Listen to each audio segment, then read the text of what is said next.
৭৭ বছর আগে আমরা ব্রিটিশদের হাত থেকে মুক্তি পেয়েছিলাম, কিন্তু আজ এই রাতেও কেউ না খেয়ে ঘুমায়, কেউ শুয়ে থাকে রাস্তায়, আর কেউ নিঃশব্দে গায় জয় হিন্দ।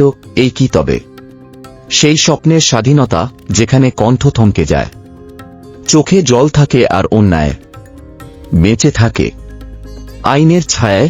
যদি উত্তর না হয়, তাহলে বদলাও আজই।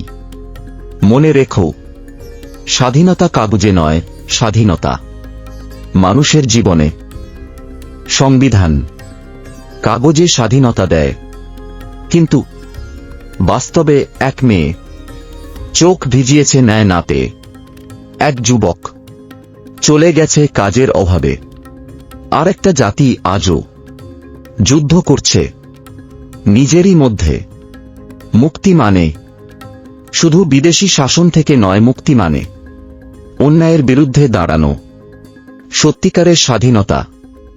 আমরা কি পেয়েছি? যদি তোমার মনে হয় এই স্বাধীনতা আজও অসম্পূর্ণ, তাহলে আমাদের কণ্ঠ এক করো, সাবস্ক্রাইব করো আর ছড়িয়ে দাও এই বার্তা।